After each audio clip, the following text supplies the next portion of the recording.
It's the O Show, the show with the O. It's the O Show, the show with the O. We talk and talk and talk and talk, then we talk some more. It's the O Show, the show with the O. It's the O Show, the show with the O. It's about unconditional self-acceptance, yeah. And sometimes we discover things we did not know. At the O Show, at the O Show.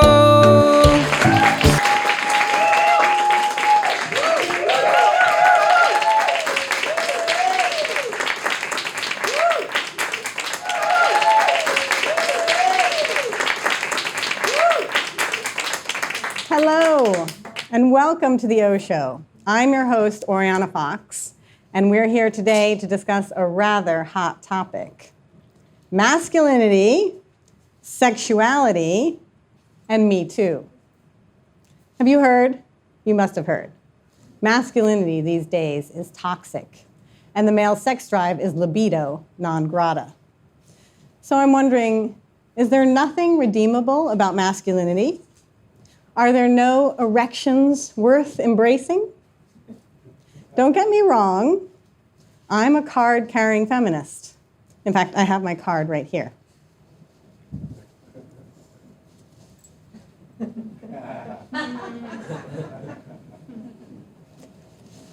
You don't have to convince me that the time is up for sexual harassment, inequality, and the abuse of power. Those things need to end pronto. But reading the news these days, it seems like if you give someone a penis, they'll come all over you. Too much? Maybe I should have put a qualifier in there. Maybe I should have said, if you give someone a penis and an overwhelming sense of their own entitlement, usually but not always accompanied by large sums of money in the bank or excessive power in their field, then they're much more likely to take advantage of you. That's the kind of watered down version of that line. But it doesn't get a laugh, does it? And indeed, a lot of this is no laughing matter. Just to fill you in case you've been out of the loop or without Wi-Fi, I feel I must sketch out what's been happening in our world that has led to this moment. What some may say is the latest incarnation of the battle of the sexes. And I feel I must do this for the sake of posterity, because I'm sincerely hoping that these issues are not timeless. So, where do I begin? And how to summarize? Well, things haven't been going that well, or as well as they used to, for white men. So there was a backlash against progress and identity politics, and then the progressive lashback, and now I've got whiplash. So we find ourselves at a moment where penis plus power equals a problem. This is always where I forget where I'm going. Penis plus power equals a problem. But they seem to go hand in hand, no? But it's a cliche to say that power corrupts. And it's also false to say that being born with a penis necessarily equates to privilege. There are other factors to consider, of course. But it sure does help, doesn't it? The decks are stacked in their favor, yet they can't manage to keep it in their pants. But despite the loss of Bill Cosby and others from their ranks, I, for one, know there are a lot of nice men out there. Like the ones in the Time's Up commercials. Like Benedict Cumberbatch. I like him. And all of the guests on today's show are good guys. We have a fantastic lineup for you. We have the self-effacing stand-up comedian, Martin Willis.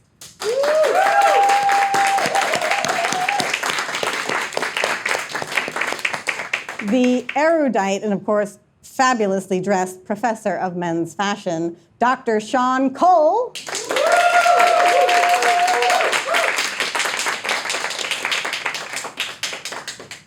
The sex-crazed but still highly sensitive performance artist, Misha Badassian.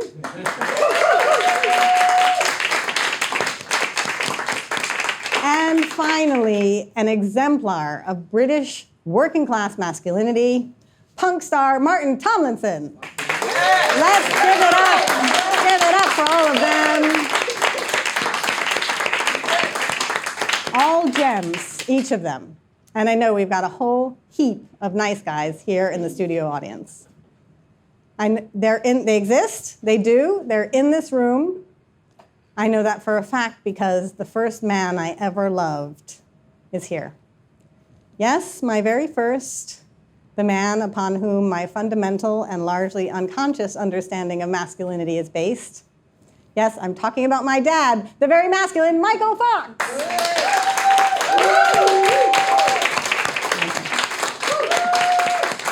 Okay, sit down. Time's up. Penis down. Masculinity, sexuality, and me too. I must admit, quite frankly, and some of you may have guessed, my interest in this topic is personal. I myself possess a very masculine sexuality. Of course I do. We're living in a phallocentric economy. You've read Irigaray. Okay, if you haven't, what I mean is, at the core of my sexuality, what turns me on is imagery that wasn't meant for me. It was meant to titillate heterosexual men. I'm a product of the 80s, and I find myself trying to self-arouse, shall we say. And I'm always picturing movies from, those kind of comedy kind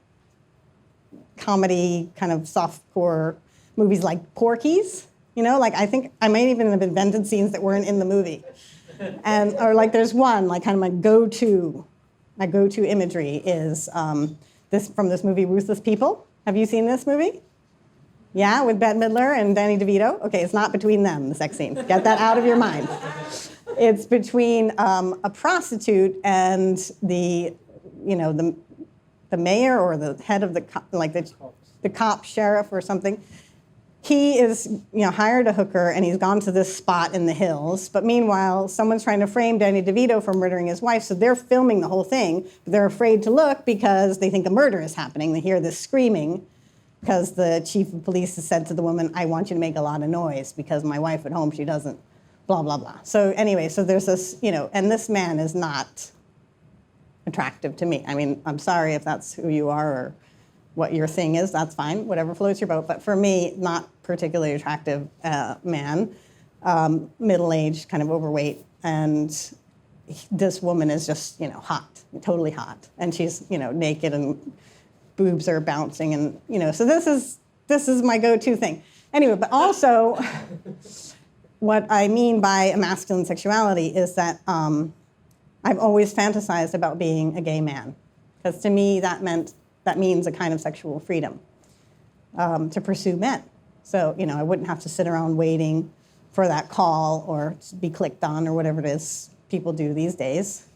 I could, it would be totally accepted or even expected for me to be sexually voracious. I like to be the one to make the first move. So what do you say we do it? Let's start the show. It gives me great pleasure to introduce, who am I looking at? I'm looking at you, sorry. It gives me great pleasure to introduce my first guest. He is a fantastic man.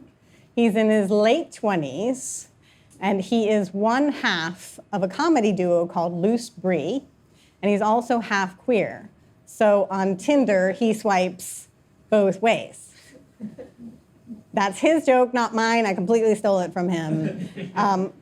Perhaps more importantly for today's show, he identifies as a feminist like myself, and he has a lot to say about masculinity within comedy. So let's bring him on with a warm round of applause, Martin Willis.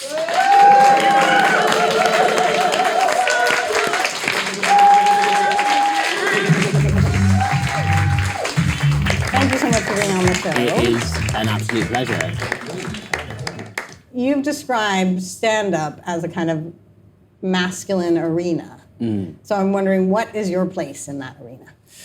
Yeah, still finding it. Definitely, it's. I think comedy has evolved from a form where it's a dominant space for a man to control an environment, and where a group of people will be in awe of a person on stage. Now, obviously, comedy's changed, thankfully, and there's a lot more women involved, and there's a lot more queer voices involved. But whoever you are, whatever your sexual orientation or gender, when you're on stage, you're lit up and you're holding a microphone and you're in control.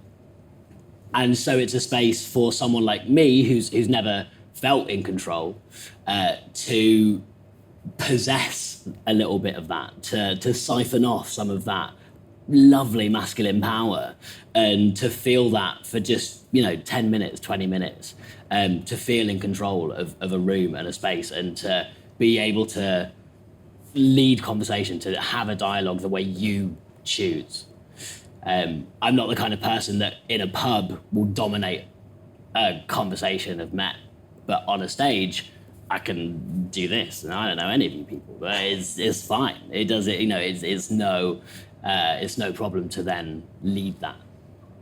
I think it's harder to talk about a lot of things off stage than I find it on stage. Yeah, you said to me that you revealed your bisexuality on stage sooner than you did to friends. Could you say a bit more about, Yeah, about that? That terrible joke about Tinder that you brought me onto, that and yeah, that was my first way of telling the world that I was queer, and it meant that I was able to accept and understand my sexuality before I could speak to any of my friends about it, because I knew that no matter what a room full of people thought, I didn't have to know.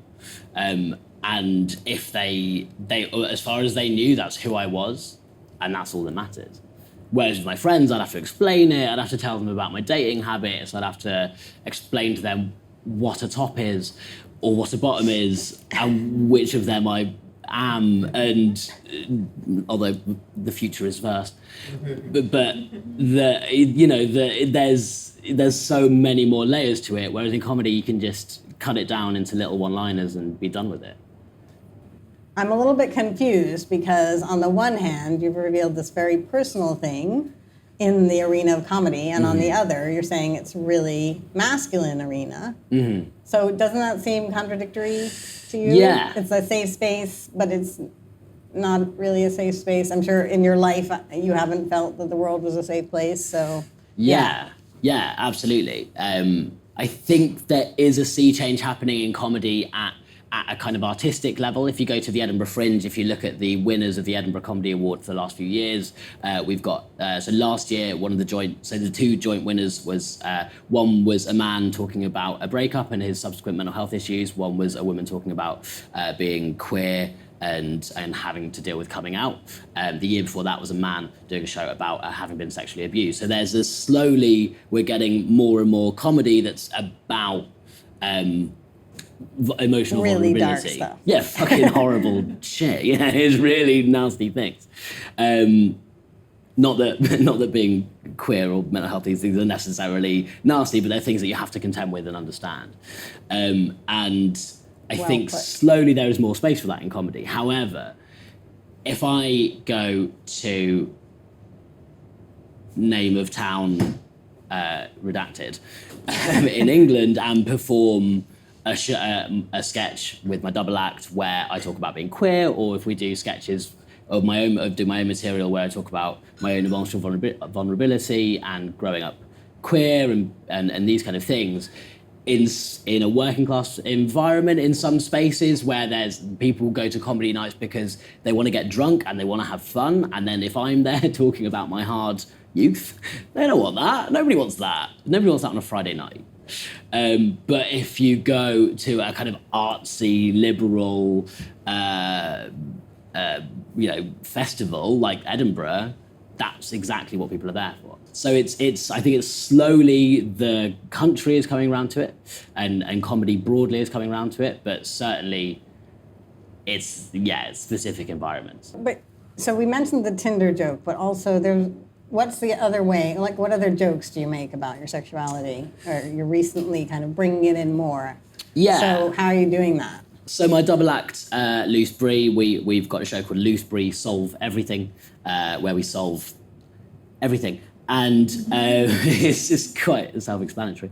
And in that one of we solve just spoiler alert, all of the solutions are terrible. If you do see the show, please do not take any of our advice. And so one of the things that we solve is coming out. Now, our solution proposed is I think we should just all wear badges because, you've got to keep coming out all the time. It's hard work. Why not everyone just wear a badge?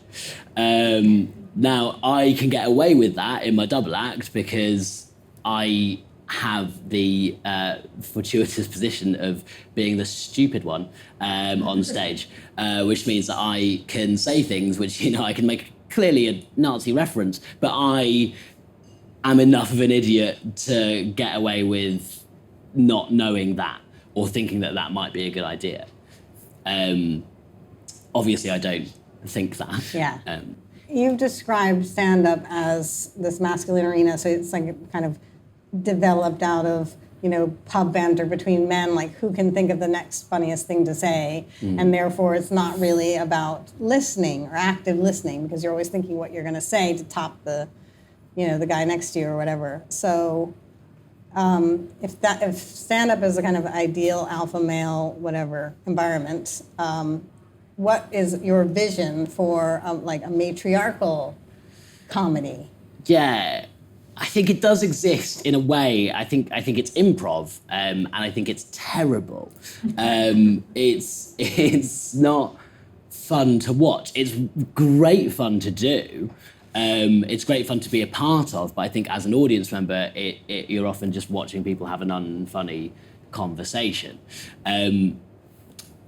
A large part of that reason, a lot of the reason that improv is terrible, is because men often just speak over women and ruin it for everyone. I think there can be a way in which comedy is much more conversational and in which it's not just about somebody dominating a space. I think we... Kind of like the O Show. Kind of like the O Show, although most people are just staring at us. But we're getting there. But yeah, I think there's definitely room for something. And as I say, in recent years, comedy is showing that you can be more theatrical and you can be more revealing and emotionally vulnerable and still make people laugh. I think we're getting there. Excellent. Thank you. Let's give him a round of applause. My next guest is a professor with a PhD. He is an expert on men's apparel, so the way men dress. And he has curated several exhibitions and written many books on the topic, including this one. He's written the book on men's underwear. I don't know how you could fill a book this size. I mean, there's lots of pictures, thankfully. So let's find out how he did that. Let's bring on Dr. Sean Cole.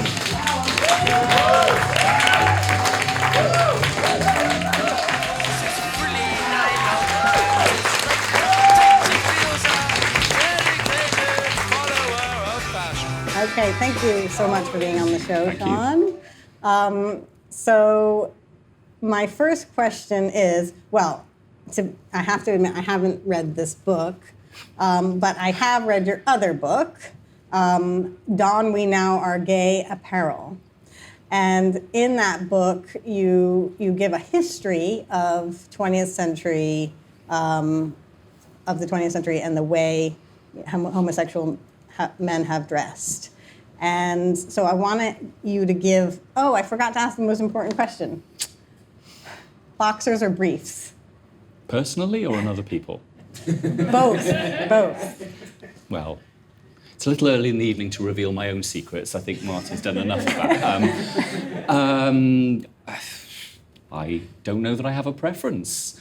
I mean, it's one of those topics, isn't it? When Marks and Spencer's announced they were stopping a particular type of underwear. Jeremy Paxman wrote in the paper, and there was this huge flurry of people being asked, boxers or briefs. Bill Clinton was asked twice whether he wore boxers or briefs. You know, it's this obsession, isn't it, about, you know, as if there are just these two types, and if you can, you know, you wear one, you can only wear one. You know, whereas, you know, when I started writing this book, in fact, you know, I have to say, I thought to myself, is there a book in the history of men's underwear? Is there enough to say, is it just boxers or briefs? And yet, you know, there's a long history related to the way in which men's outer appearance relates to their underclothes, the way in which they act, underclothes act as protection, the way they act as for cleanliness, for modesty. You know, they protect the body against the clothes. They protect the clothes from the body. They've shaped the body in particular ways, various times, various parts of the body. You know, and what constitutes underwear changes. It's not just boxers or briefs. You know, shirts at one point were underwear. So there's a long kind of involved history, you know, and the way that they're used to say something about sexuality, about masculinity, and particularly recently, or in the you know, the latter part of the 20th century, when, you know, everywhere we look, there are pictures of men in their pants. Yes. Yeah, so what do you think it says about masculinity? Well, I think it said that masculinity was something that was hidden. It was the norm against which other things were marked against, up until the 1980s, when we saw a crisis in masculinity that arose out of rise of waves of feminism, out of gay liberation. And so what it meant to be a man, which I think people felt they knew, and man equated masculinity, was suddenly all thrown up in the air. And there was a questioning about, what does it mean to be masculine? You know, do you have to be male to be masculine? I know you've covered this in the past, but so we won't go there again. Yeah, so yeah, could you give us a little kind of potted history of 20th century? That was my first question that I skipped over, and now I'm gonna go back to it. Yeah, potted history of, like, I know it's a very limited time. 5 minutes. What have gay men been wearing? Well, I mean, it's interesting, you know, Martin talking about badges, isn't it? You know, I think gay men's clothes acted as a form of badge at various points in history, you know, to either mark a visibility or an invisibility. So, you know, you had cross-dressing, which traditionally equated to a kind of particular effeminate gay male.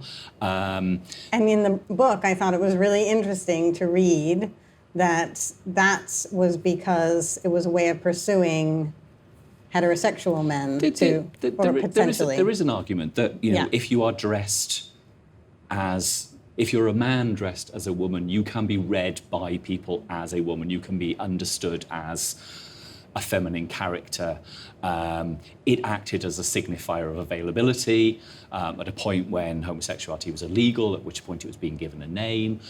And then you had sort of waves of invisibility. So, you know, the majority of gay men, certainly in Britain and America, were dressing unrecognisably to the general public, but were wearing those sort of secret badges. So wearing suede shoes, for example, or red ties, or pinky rings that said, you know, you and I, we know what this means. You had to be in the know. How do you get to be in the know is a whole other matter, isn't it? Yeah. And then I guess, you know, you had kind of waves and a vacillation between extreme effeminacy and femininity and extreme masculinity. So, you know, come gay liberation, you had this new wave of men who were fed up being seen as the screaming Nelly or the screaming Queen, and so asserted a kind of much more masculine form. You know, we heard macho man earlier, didn't we? You know, that kind of taking the icon of ultimate, particularly American masculinity, the cowboy, the lumberjack, you know, what became parodied by Village People,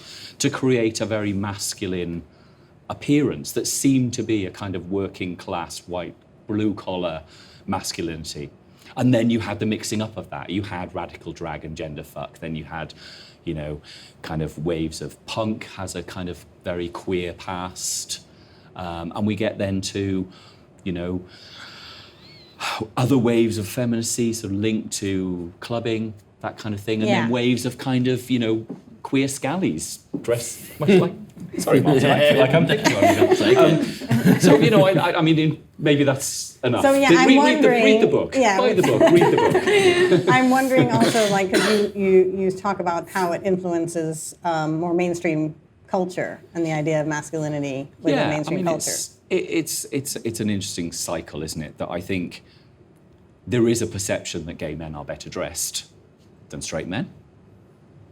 Is that true? And I think, there are many, and again, it's a relatively unwritten story, many gay men within the fashion industries who are creating an aesthetic of style. So I think that men are looking to well-dressed gay men. I think women looked to well-dressed gay men. So, why can't you dress like that? And so I think there is this way, and if gay men are in the fashion industries creating a style, it is followed. There's a good example of John Stephen, who's the king of Carnaby Street, creating a kind of mod look. At the time, rather kind of hidden the fact that he was gay, but suddenly this kind of queer look was all over 1960s London, and then out, the Brit invasion hit the world.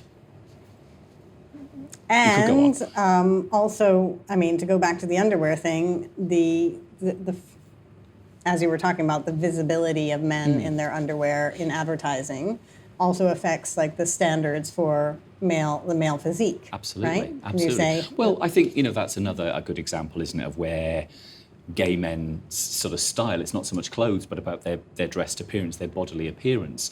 That kind of attempt to create a masculine seeming visible look led to a kind of gym culture. I mean, there's a history of it, but by the early 1990s, the kind of hairless, buffed gym body, this kind of body was the kind of the signifier of urban gay men.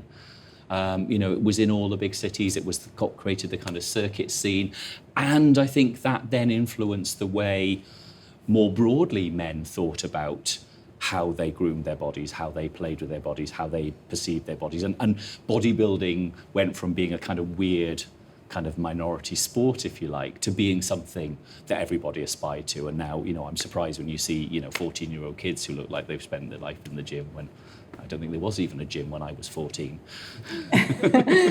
it is, really fascinating. But then it brings up the whole badge issue again with how do you then signal your sexuality if everyone is kind of copycatting? But I think, it was relatively easy, I think, to write about the 20th century. I think we live in an age now of gender and sexual fluidity. Facebook has 57 sexualities that you can ascribe yourself to. So I think it's a much more complex position. Sexuality isn't necessarily fixed. I think, at one point people came out, and I think, the research I've been doing recently, younger men tend not to be as vocal. I think there's not that, I qualify this saying, in some ways, there isn't that urgency to have that big coming out moment. And I don't think if you live in a kind of civilized metropolitan area, it's less difficult, it's less of an issue. Younger people are coming out. We have role models on television that we never had. I was thinking as you were talking about comedians, the role models for gay men at one point were the camp comedians. And what does that say about masculinity? And I think now we have those more visible role models. And I think as sexuality is more fluid, it becomes harder and harder to message what you mean. And I think people are also more aware. We live more in visibly fluid, I would say. Rather yes, than, also, it's not the fluidity didn't just No, emerge. no, It was there no. all along, but hidden. But also, I guess, hidden. we live in an age, when your visible appearance doesn't necessarily speak to your identity. Yeah, You and it you doesn't can pick have and to choose, because you we've can got all play. those apps and Absolutely. stuff to meet people. We And- don't and, you have know, to dress up with a carnation. Yeah, so I think it's a much more complex and complicated. And also I think sexuality isn't necessarily at the top of people's list of subject positions as it might have been at one point when it was illegal or it was morally frowned upon, or during the AIDS pandemic when, gay men were vilified as creating this terrible plague. So I think, age, race, ability, disability, all come into that mix now. And I think they sort of sit as a kind of either a kind of equal playing field, or that in different situations people play around with those things and how that affects to come back to masculinity, perhaps, how that affects how people perceive their own masculinity and others around them. Yeah, so since you're our kind of resident academic on this show, I want to just ask for, a kind of easy go-to definition of masculinity. How would you define that? I think masculinity is a complicated word, because I think what we have now is a plural, and we have multiple masculinities. I mean, there is a kind of, you talked earlier, the kind of toxic masculinity. There is a kind of hegemonic masculinity that's based on a kind of white, powerful, middle upper class man, and I think we've moved away from that. I think that masculinity isn't easily definable in the early 21st century.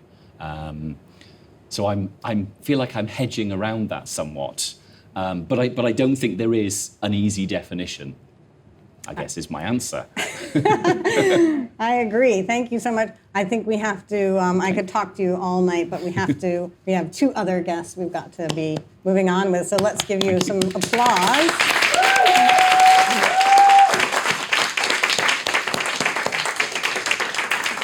I'd like to bring on my third guest. He is a bit of an expert at the art of the pickup.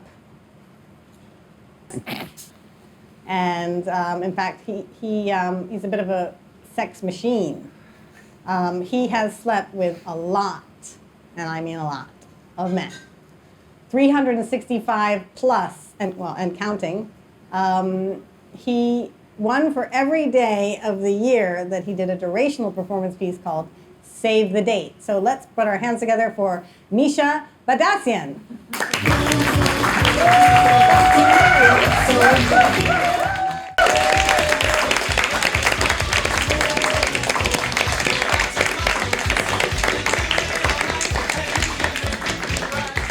Thank you so much for being on the show, My pleasure. Misha. Yeah, he's come all the way from Germany this morning. From Berlin. Yeah. Okay, so first question, were they all hot? Not really. No, but were they hot? Some of them, yes. What inspired you to do this artwork? Since I'm a performance artist and I work with the body, so I went to the topic that is very intimate and it's very personal. It's relationship. I've never been in my life in a relationship, and I decided to be honest with myself, with the audience, with people, and I dedicate this piece to my loneliness.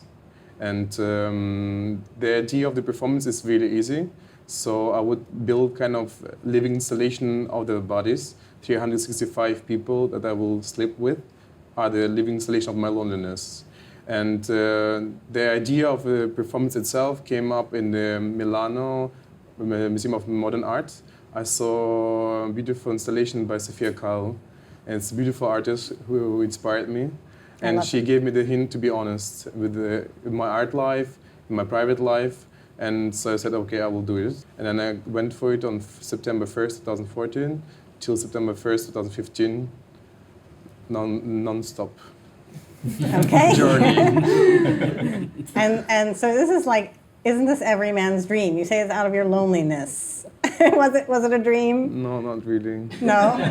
But the point is also like it went really viral and people speak about this as a scandal and stuff. But the point was not about sex actually. Sex is just a method to express my feelings. And coming from Russia and being like not out, and I've never seen any gay people in my city. And then coming to Germany, like total freedom and seeing every man almost gay around you. And so it's kind of this change from 0 to 100, it just drives you crazy. And so I rather was speaking about this feelings, emotions, and actually like how we got fucked up. And using this Tinder and Grindr and all those implications is beautiful and nice, and I totally support this. And I met a lot of beautiful people and friends, but in the end, you just got fucked up. What do you mean? Not literally. Well, the point is we misuse it a lot. In those applications and all social medias, there's a lot of hate speech.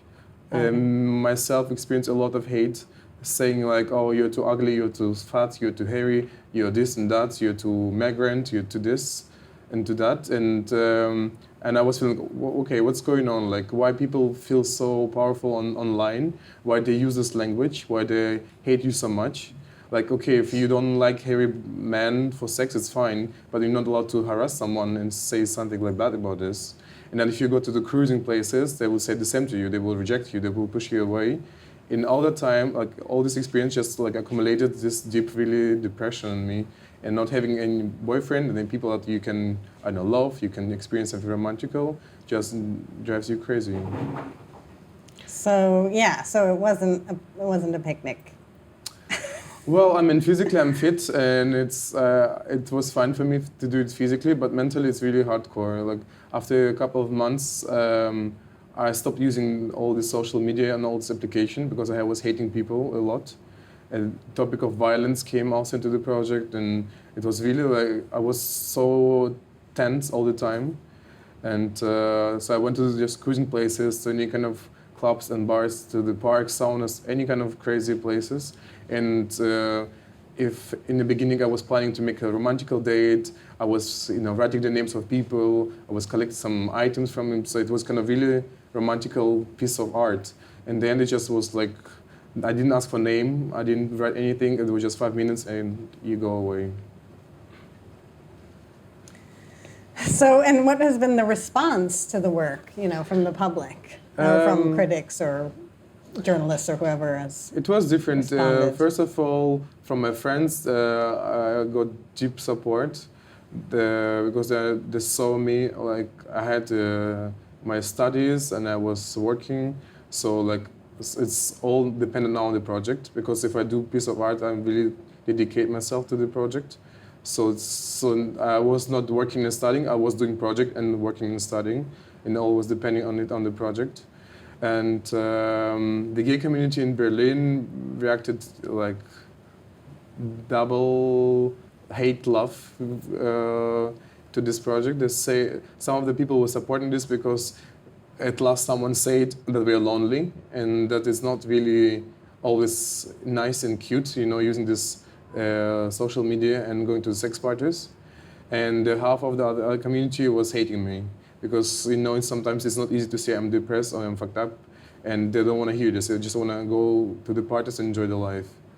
The media was really, I would say, like also, social media was supporting me, and all these journalists, they were like pointing out how it's horrible about all these applications nowadays, or what does it mean to have sex in a digital world.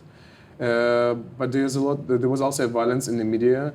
Like if people were attacking me on email and Facebook, saying they will kill me if I don't stop this project, or some religious activists who were sending me quotations of the Bible and saying like I have to return to the church. And I didn't know about this, but like I found out that women feel deeply like also lonely in sexuality nowadays in our society.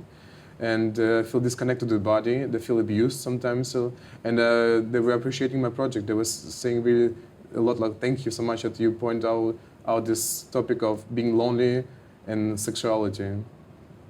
Also men were writing me messages, but like mostly female. Yeah. And so, as you said, you kind of became like a machine as the piece progressed. But like, what were the other feelings that came up? It was different. Like in the beginning, I was trying to have something nice and like to focus on nice things, and I met also nice people, of course, and I tried to do some videos. I was writing poems, and I was trying to do something like beautiful out of it. And but then I was also using it a lot for the political issues. I was dating also trans people, and I was writing about this. I was dating refugee people, and I was writing about this in the media. I was dating on purpose HIV positive people, and I was writing about this. And like I was always kind of shocking people with like, how is it possible to have sex with HIV positive person? Like, and people would like, even criticize me and saying like I'm crazy. But they just don't have the knowledge that like if someone just on the therapy and like if the virus level is like on 0, nobody can get any infection, nothing can happen to you, but nobody knows about it. So I started using this project also as a kind of political educational project. And what happened to me, it's in the end, like I felt disconnected to my body. So all these performance projects, what I was doing before, empowering myself, kind of I killed myself in the end, and I felt disconnected to myself and to other people. I stopped being honest to other people. I was really like a machine who just didn't care about other people. So, and I felt really sorry for people and for myself. Like it was But really there like, was huge also, I violence. mean, you mentioned in the blog also crying during sex, and Yeah. that being something particular that women identified with. Exactly. Yeah. It's the first time in my life when I had sex and I started crying.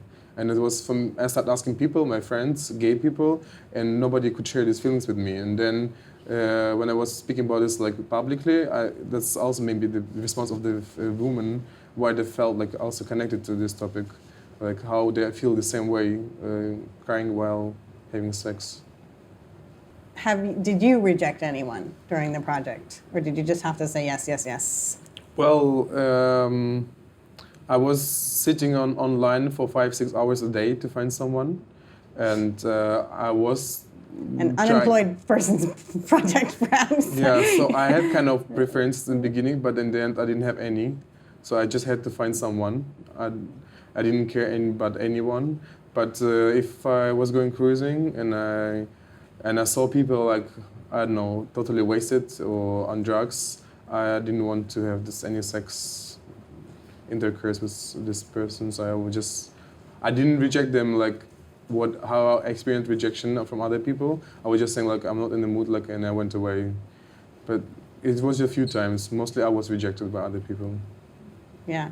And so, yeah, how did you feel about all those rejections? Depends. Sometimes in the beginning I was saying to myself, okay, it's just a concept, it's a piece of art, it's just a project, it's nothing personal, so it's okay, just do it, keep doing. And like I was keep saying that to myself, but I couldn't stand it anymore. So in the end, like of course I broke, and I felt like that's why this connection came, because I felt disgust to myself, to other people, and I felt like I don't really exist like in my body.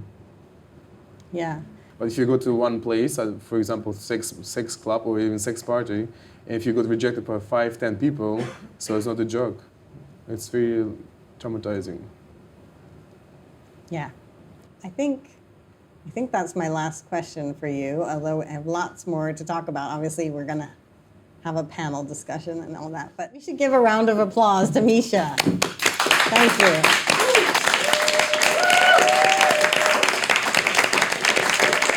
Anyway, so if you could make room, boys, for our final guest, who has, he says that he has an enormous set of bullocks. So we're going to need to really make room for him. We have a bit of a wild card. He is known for his crazy live acts. He is a musician and a performance artist, former frontman of the punk band Selfish Cunt, Martin Tomlinson.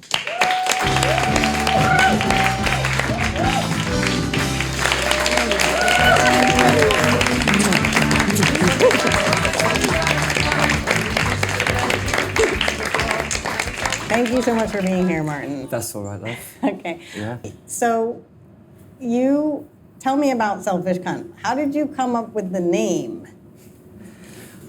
I think it was probably Selfish Cunt is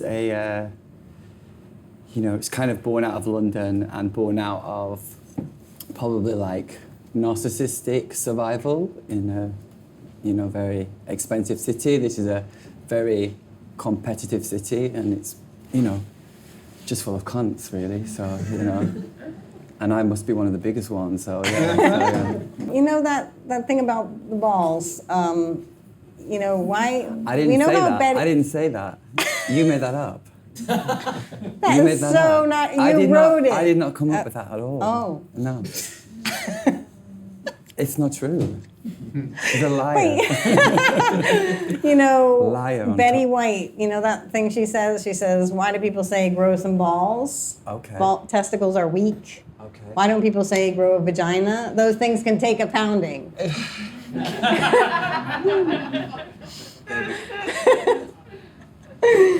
Yeah? Yeah. So is that why you're called Selfish Cunt? Okay, I'm just putting words into your mouth. Again, just putting them in your mouth. Okay. Yeah, so you're known for your outlandish stage shows. I don't know. I mean, I think you are. did you hear that? I heard from the press that they're divided. Some of them love you, some of them hate you, because you're wild. That's the way it goes. So what kinds of things would you do on stage? For those not familiar with You know, Selfish Cunt's oeuvre. for me, I just do what I do. Do you know what I mean? Like to talk about like that is, you know, I mean, kind of kills the magic of it, doesn't it? So to talk about yourself, like talk about, you know, performances are what they are. So You had to be there. I guess. Yeah. Where are you from? Blackburn. Blackburn, yeah. Blackburn, North England, yeah. That's ridiculous. Why is that And ridiculous? this has prepared you Prepared me for Selfish Cunt, isn't it? for life. For life, yes. How has it prepared you? Tell me about your upbringing. Well, Blackburn's it's an industrial northern town of, you know, football and gravy and things like that. But, you know, but that makes it, you know, Blackburn's very special. It's like many places in England, it's just really poor. And it's just, you know, it's like anyone where you're from a tough place where there's no culture, you just have to, you know, crawl your way out of there and then go back and try and make amends with it. You know, so it's like everywhere in it. I'm sure in the States or anywhere. When it's poor, it's hard, isn't it? So, yeah. So Next yeah. question, Ariana. Snappy snap. So yeah, what are some of your kind of influences? I don't know, like Selfish Cunt really just, you know, it's just like, you know, came out of a lot of the art scene in London, do you know what I mean? And I came out of a time of just confrontation and also just, I think it's just like the constant battle of London, do you know what I mean? Like the kind of love-hate of being here and kind of trying to survive in the city and make it your home. And, you know, you come to London because you want to obviously make something of yourself, but then when you come here, you're kind of like totally bombarded with the corporate side of it in entertainment and in art and in everything. And I think that, you know, I think my way of dealing with all that is just being probably quite confrontational. I mean, you know, it's very easy to just like, you know, suck the corporate cock, you know what I mean? It's so easy, you know what I mean? And to actually have some value in your work, it's really hard because this is a really changing city. It's very easy to just sell yourself, you know? So I think that's what Selfish Cunt is. And it's, yeah, and maybe it's also like shooting myself, you know, in the foot within a career aspect, but I like a bit of pain. What do you mean by that? No, I mean, I just, yeah, because obviously what I do is music based, you know what I mean? So, you know, you don't get things like radio play, but I think, you know, whatever, it's fine. Oh, I see. Okay. Yeah, Yeah. whatever. And so, yeah, you said it ruins the magic, but could you say a little bit about your kind of on-stage persona, or just a little bit? It's just a place where you can transform, and that can be for the better or the worse, you know what I mean? I think many people go on stage and die a horrible death, and, you know, and sides of them come out of them that, you know, the audience might not want to see, they might not want to see, but for some reason, like Martin was saying, you know, he feels like he can almost grab hold of his masculinity or something. So, yeah, and, you know, and... What about you? Do you feel like you grab hold of your I more grab my masculinity? pussy. So, yeah, that's what... I like grabbing my pussy on stage, yeah. So, yeah.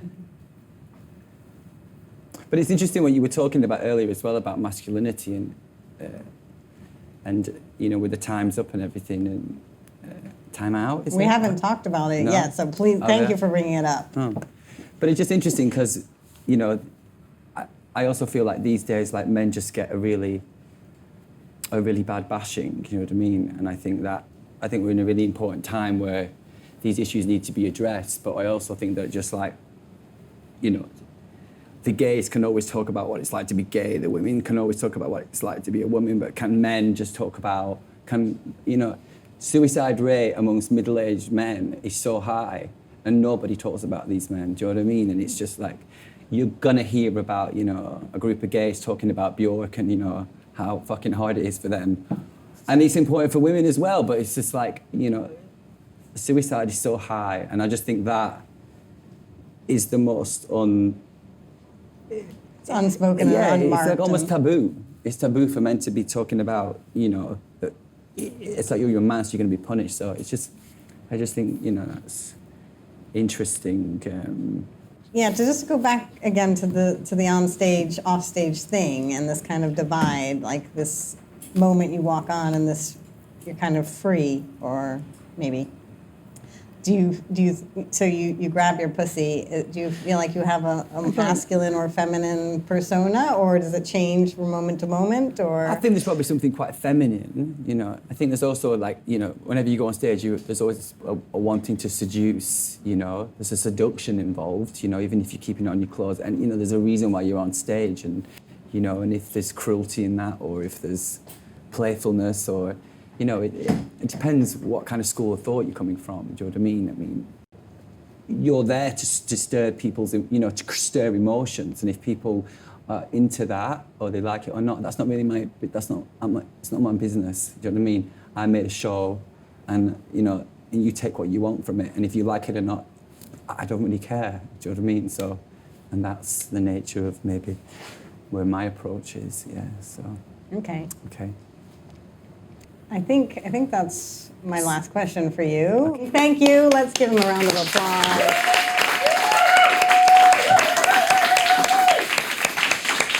The thing about masculinity and sexuality, for me, what I find to be a bit of a sticking point is the fact that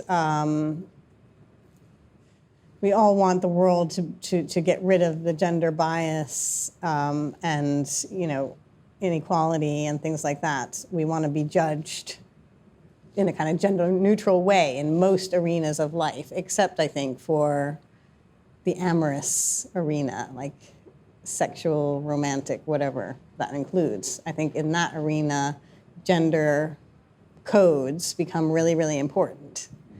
And so I guess what worries me a little tiny bit about Time's Up and Me Too is that I just worry about how does one deal with when they are attracted to a really macho or like masculine alpha male ideal. You don't want to police that, but at the same time you kind of do want to police that. But at the same time... Discuss. Yeah, but just quickly, at the same time, men should be allowed to be men. Do you know what I mean? It's like, Is it a faux pas to be a fucking man? Do you know what I mean? And actually just be a man. And I'm not saying it's so black and white, but it's as if sometimes men have to excuse themselves to be a man. Do you know what I mean? Mm-hmm.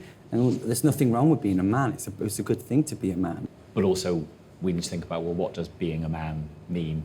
And does being a man mean the same thing today as it did 10 years ago? Does it mean the same thing, in Berlin as it does in, I've forgotten where you're from, but, somewhere in the north, as it does to, here today on this stage? What does it mean in Blackburn to be a man? Just put your fucking arm around your bird and get on with it, do you know what I mean? It's like, it's fucking simple, do you know what I mean? And I think I quite like that as well. It's just like, sometimes a woman just needs a man to be a man. I would define masculinity or being man as a fetish nowadays. Like I would speak about like Berlin in my experience in living in Germany. Nowadays, like as a straight fetish, like to get a straight guy, it's like the top of the top what you can get, and it's fine. Like if it's just part of sexuality, if it's just a fetish, it's okay. But of course, it's a different topic if you speak about political issues, social issues. If it's severe discrimination and hate and violence and rape, it's like totally like there's no discussions. But like I find it's okay to have this fetish image of the man being so and so. And the issue I suppose I have with the idea of like be a man. What we constitute as being a man for most males isn't who they feel that they are exactly. They might fit with it 80%, they might fit with it 50%, but growing up as a bisexual guy who had lots of female friends and who you know, I didn't fit what it was. I cried at Pixar movies. I like you have all of these things that don't fit into what being a man should be. Yeah, I like football and yeah, I got in a few fights.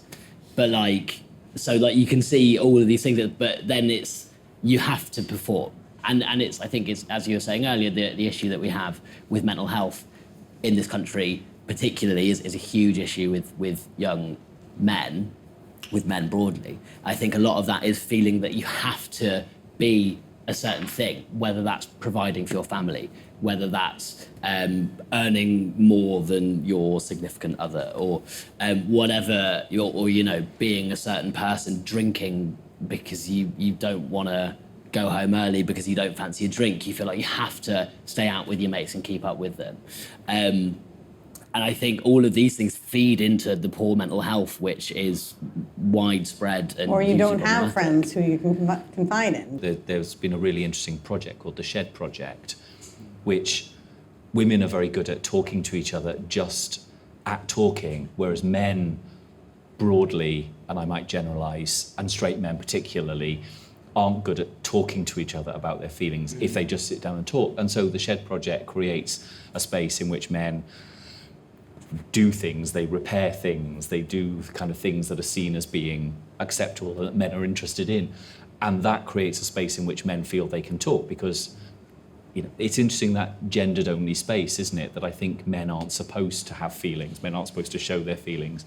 And I think if you talk about it over repairing a radio, it's not about exposing yourself, talking about your feelings. It's a kind of chat while you're doing something else. And I think it's really important that we find ways in which men can comfortably talk about these things. Absolutely, because I think it's all right for us in London and New York, or like, Yeah. you know, places like we're like the cozy metropolitan, like, Yeah. you know, group where everyone's kind of in the know and well educated. But as soon as you get out of London, and you know, you could go out of London 50 miles, it's just like this reality doesn't cross, and you've just got these and obviously with the Me Too campaign, which is like really, obviously I feel like it's great, but it's also really represented in Hollywood. Do you know what I mean? It's represented really in the entertainment industry, which is so far away from working class people. It's unreal.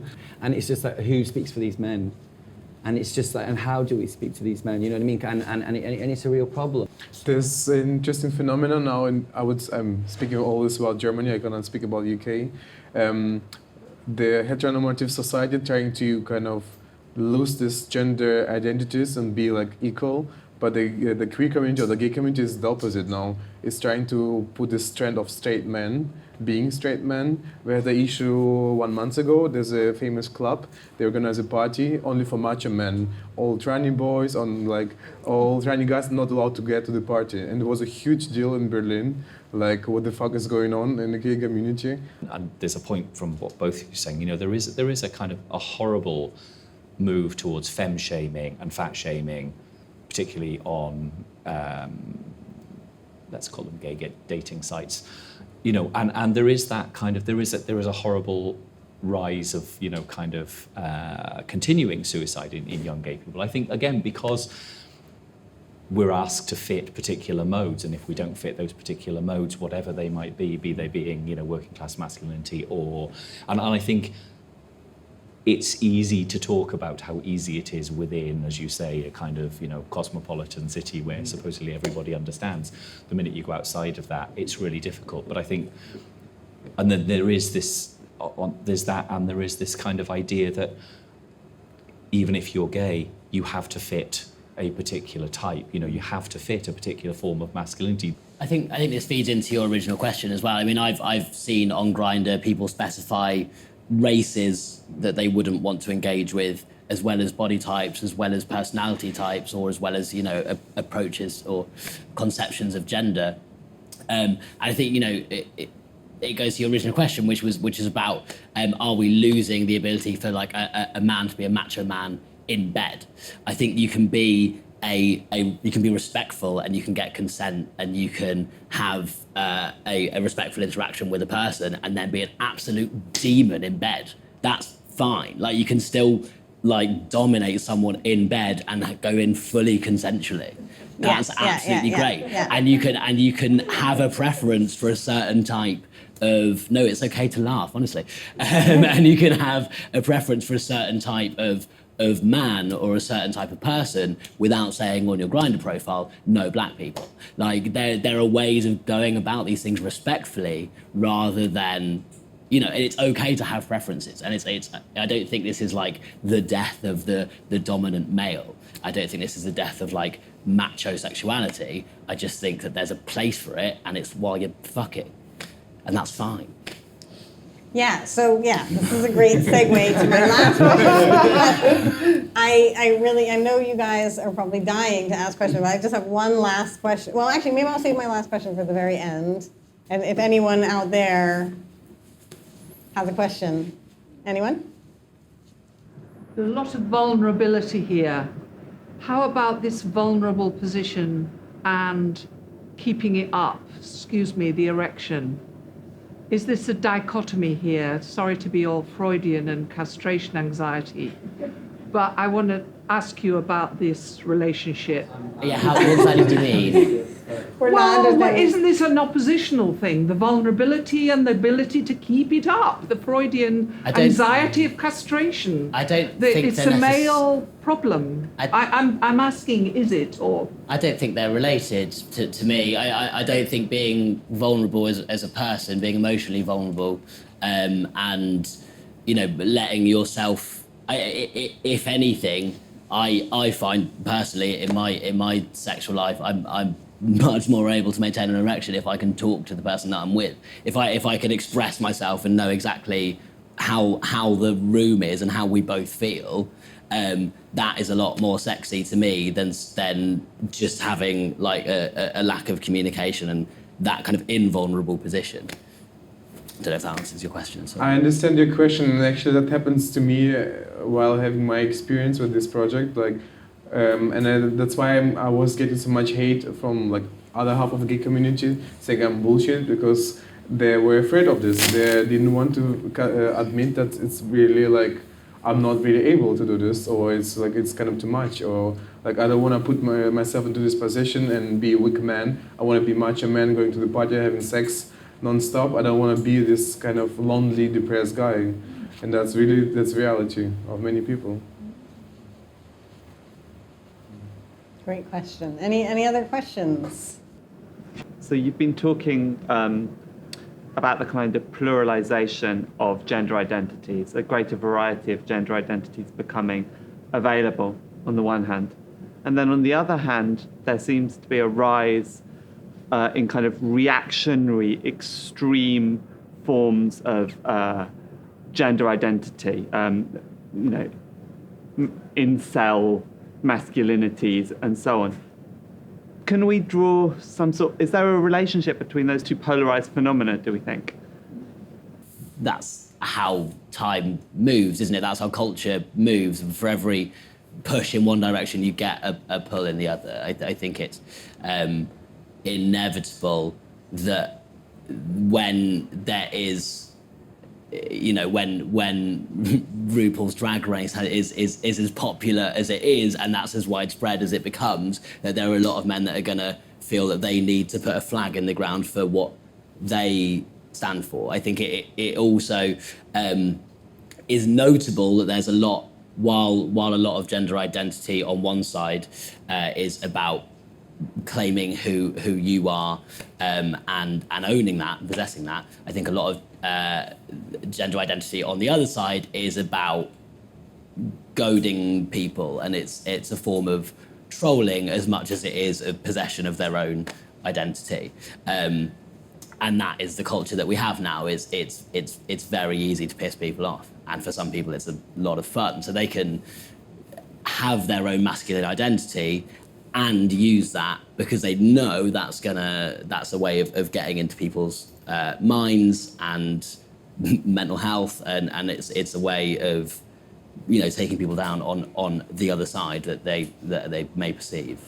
It's getting very confusing nowadays because the society and the community is getting fluid, but at the same time there's huge discussions and movements against drag queen, for example, in Berlin. On the other hand, there's a lot of feminists against trans women and trans men. So there's a lot of huge fights between all these communities, all these fluid bodies, and so it's getting really confusing. And I think we'll get somewhere like a war of gender. I also have a lot of transsexual men friends, and they're really trying to be men, like exactly this working class man. You're not allowed to touch them. You're not allowed to be weak with them. You have to be really a man, dressing always with a suit like you guys now.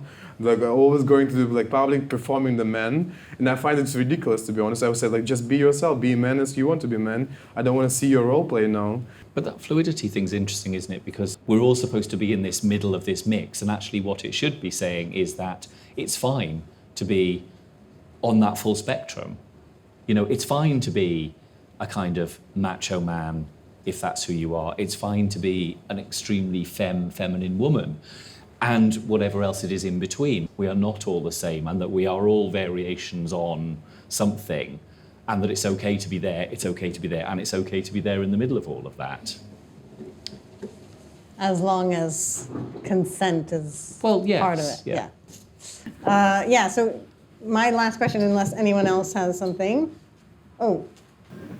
The question I have is, when you were growing up, when you discovered what turned you on, and then you looked at what was masculinity in your time, how did you reconcile the two? Or did you have to reconcile the two? I guess, I was always what was described as a slightly puffy boy. It was the late 70s, early 80s. And so there were two things going on in my life. One was about discovering the music, the style that I liked and wanted to aspire to. So kind of new romanticism and goth. And yet then there was also that kind of, in my village, there were a number of skinhead gangs, and there were a number of sort of punk groups, somebody who went on to be in a punk group. That was what I was attracted to as a kind of a sexual attraction. And so, I was there was a really interesting negotiation between how I wanted to dress to express who I was and who I felt I was, and in who I was sexually attracted to. And so then when I moved to London, partly I moved to London because it was the greatest club scene in the world. It was, you could dress up as you wanted to, there were these amazing places to go. But you get to London and you look like that and you don't get a shag. So, you shave off your dyed hair, you stop wearing makeup, you buy a pair of tight jeans and a pair of Dr. Martens and you get a shag.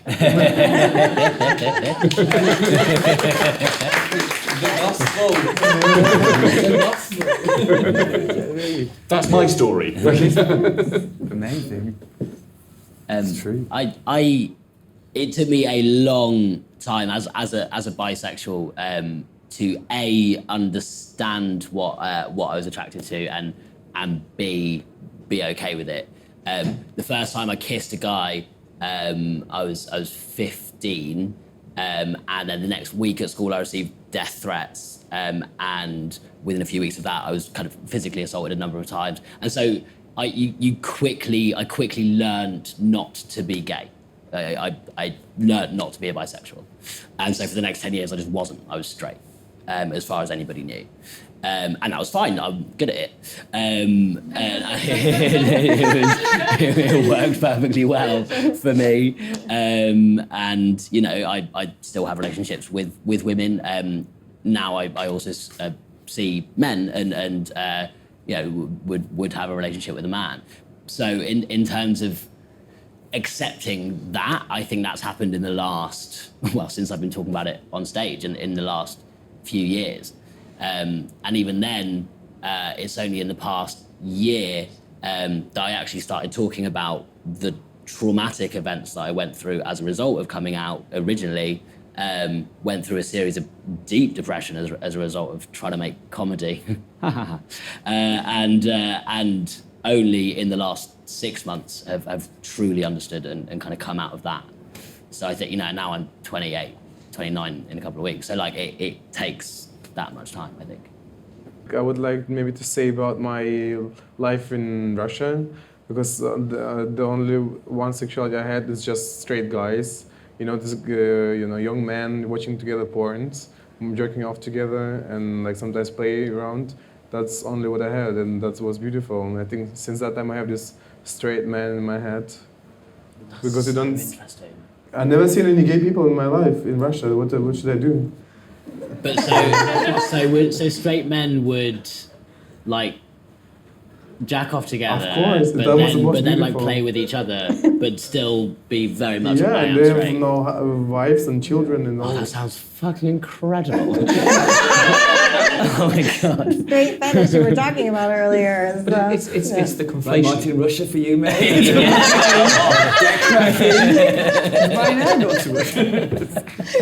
It's a conflation of sexual identity with sexual behaviour, isn't it? Until we named homosexuality, we didn't name heterosexuality, and it was sexual acts. And I think the naming of an identity, while it was good on one hand, did mean that any sexual act then has to be, for many people, constituted within a kind of announcement of a sexual orientation. Which is then culturally kind of imposed. So, the men that you were having sexual relations with, or they probably weren't even that, was it? It was fooling around with, culturally was just unacceptable to even question that might be a gay identity. Yeah, they were all homophobic, all those guys. Hate you. In the public. Hate you. In the public, if they would speak with the other guys, they would say, those faggots. okay, my last question is, I want to know what your best pickup line is. So much. Sorry, Martin. I've not since I was about 15 have I like gone on a night out and gone home with someone. I don't know how to do it. Well, you don't know how to do it. I don't do it. Don't do it. Soz. How do you do it then? How do I It's what? all apps for you, or what? Yeah, I suppose it is. That's depressing, isn't it? No, it's fine. No, I'm not judging. Yeah, I don't know what constitutes a pickup line. Like, if you start a You tell conversation me. with someone, is that a pickup line? It takes a Sure. lot. I think it takes a lot of courage to actually go up to someone and just like ask for someone's phone number. Do you know what I mean? Or if someone actually asked me, I'd just be like totally flattered. I'd be like, fucking respect. It's like balls. So. Yeah. I was just always so bad at it, and I've been in a relationship for such a long time, I can't remember the last time I needed to use a pickup line. Sorry, but I was always really bad at it. I was one of those people who just painfully wanted other people to come and talk to me. I guess my pickup line was probably, "Thank you for talking to me, yes." Actually, I realized there was something I wanted to talk to you about, your Yeah. fairy tale ending to the project. We never mentioned it. Yes, but you don't want to hear about my pickup? Yeah, I do. Yeah, that too. But can we get to the fairy tale ending? Okay. Before the fairy All right. tale, I think I'm good at picking up, and I think I'm kind of crazy about this. Like, it happened to me a lot that when I suddenly, meet someone. It happened to me like, a few times, when just like normal square in Berlin, like a guy just asked me, "Hey, can you call from your phone? Like, I don't have any credits." So yeah, of course. Then I asked him, "Yeah, cool, give me your number, let's chat." And then after 10 minutes, when he left, I asked, "Hey, you wanna pass by for the massage?" He said, "Yeah, of course, I will come." And then we ended up in the bed easily. And it was his first experience with a man. That's a tip, folks. Genius. But like, you have to feel it. I mean, I don't know. Yeah. Yeah, that's all. Okay, so your fairy tale. There's a fairy tale ending to your project. Yeah, it's kind of that sounds like Hollywood. That's why I don't like to speak about it so much. But after this project Save the Date, I started doing art research called Touch, when I was documenting all my encounters with people, physical and metaphorical, and I was writing down all the stories. And that was the idea, to connect my body with people, be honest, like trying to find myself again, to connect myself. And while writing all the stuff, I met my boyfriend, my first ever relationship. And this is the end of my research. Yeah, we're still together, and I hope it will stay the whole life like this. Just first love and forever love. That's so beautiful. Don't cry. No, it's really, really so sweet. So yeah, pickup lines. You have one. He didn't want to speak about that. Or you. Or you. Or you. Oi. Oi. Oi. Oi. You. No, do you know, I wouldn't know. I mean, again, I've been in a relationship for a long time, so it kind of goes beyond me, and maybe I'm not, yeah. So I just... How did you meet that? Your My significant... my present my partner? In London. In a skip, as you do. As most nights end up, so yeah. And we've been together for about 13 years, so. Wow. Yeah. Long time, huh?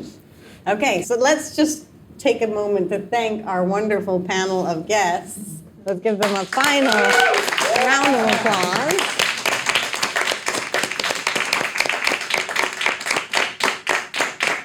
And I need a camera actually on me. Thank you. Hi. Yeah. So yeah, just have a few words to end the show, because making this show has made me realize something. The principles and skills that I use as the host and creator of the O Show have to be applied also in the bedroom.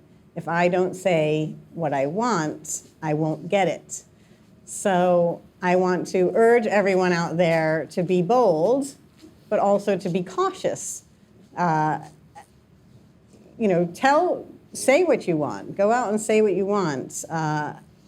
Make that move, and don't skip over it because you're a man and you want to just take what you want. Because we have that important issue of consent, but also it's even more manly, I think, or you can go either way, because you could say, kiss me, or let's get it on, or you can go, can I have a kiss, or is it okay if we, it could go either really butch or really femme, depending on how you do it. But it brings you to a moment of vulnerability, which we've talked about a bit on the show today. And even though it's difficult, and you've got to kind of embrace that moment of precarious, indeterminate possibility, that moment of potential rejection. It's hard for everyone on both sides, as the person asking, as the person being asked, as the giver or the recipient. So I'm urging you to be bold, but be cautious and take care of yourselves and others. So on that note, be well. See you next time. Thank you for being here.